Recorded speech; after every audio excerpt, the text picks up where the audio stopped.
happens in the world, there's a cause for it.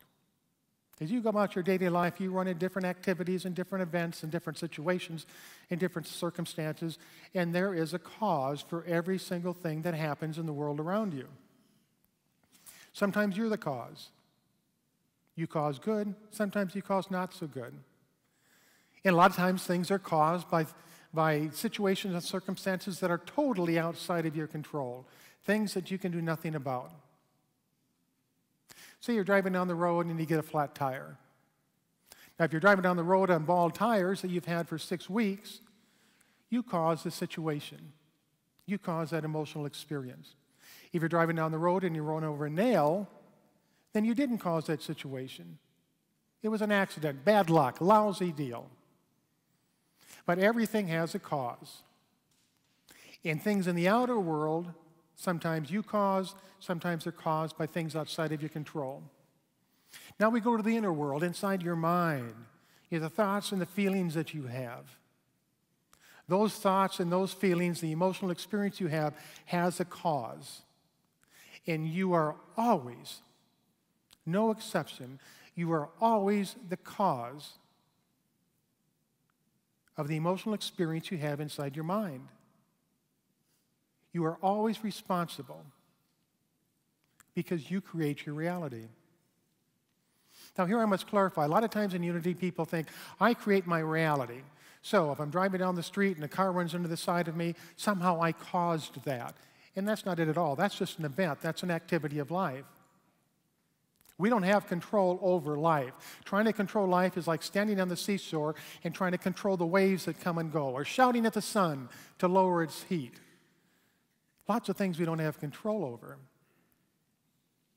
But that's just the activity of life. Those are just events and situations and circumstances.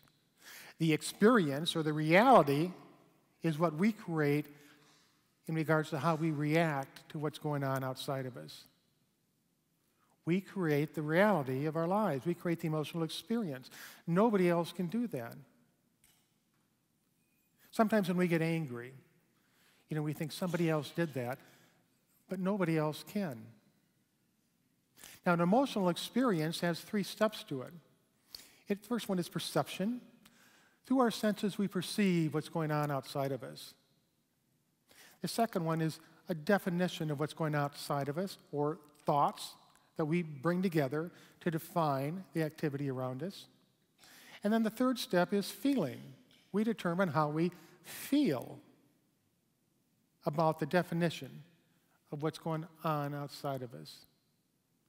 Let's perceive, think, feel. Perceive, think, feel. Perceive, think, feel. We do that our entire lives. You're doing it right now. You're perceiving what's going on around you. You're defining it. This is what I think about what Duke is saying, and this is how I feel about it. Perceive, think, feel. Now, that's the order, and we know that. There's only one question we have to ask. Who determines what I think? I can determine how I feel about anything, but who determines what I think about what's going on around me? And sometimes when we're in those frustrated moods or those disturbing moods, we like to blame it on somebody else.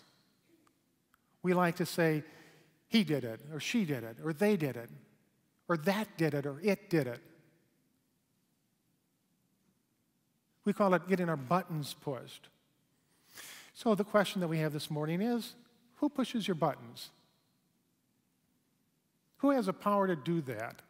Who has the power to, first of all, get inside your head, and then maneuver their way around millions of neuron cells, and dodge trillions of electrical impulses, and get to that little room upside in your head where the button is there that says highly irritating and push it? What superhuman power can do that? Nobody. But you. We all push our own buttons. Now, I don't like to think that. I can go along with, I create my reality. I choose the thoughts I think. I choose how I feel about them. But when it comes to an angry, hurtful, painful situation, I don't want to take responsibility for doing that to myself. So I cast that responsibility out on somebody else. She did it. He did it. It did it. That did it. Because I don't want the blame. But that doesn't negate the truth that I am the one that's doing it to myself. Now that being said, as we come to the final note of this, you might be sitting there thinking, if I create my reality, why does it seem like my life just doesn't come together? Why does it seem that I'm stuck in this dead-end job that I can't seem to get out of? Why does it seem that my relationships are missing something? Why does it seem my relationships always seem to disappear and leave me hurt? Why does it seem I always have these financial problems? Why does it seem like this? Why does it seem like that? Why does it seem like it's taken me so long to live the life that I desire to live? Is it because I'm just not intelligent enough?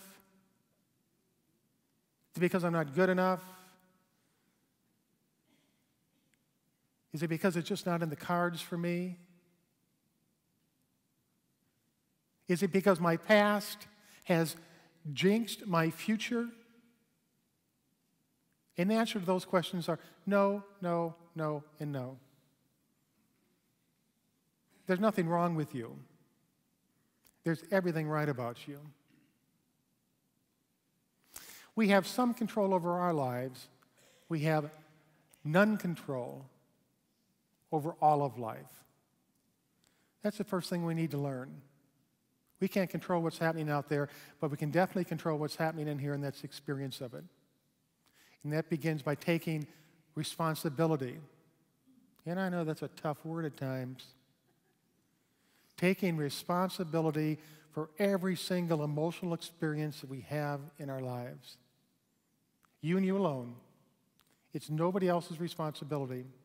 But he, I don't want to hear but he, but she, but that, but the recession, but George Bush. God, when are we going to give George Bush a break? My gosh.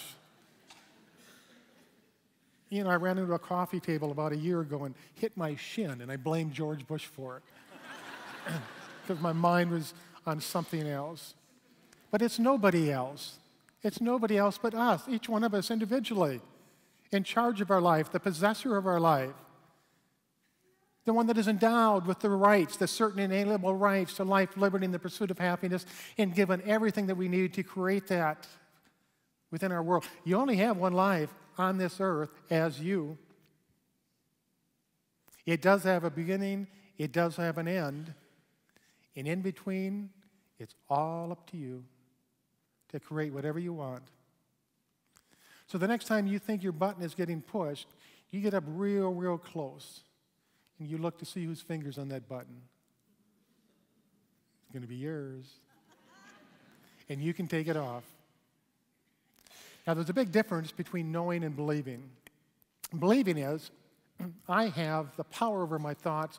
I create my reality. I can believe that.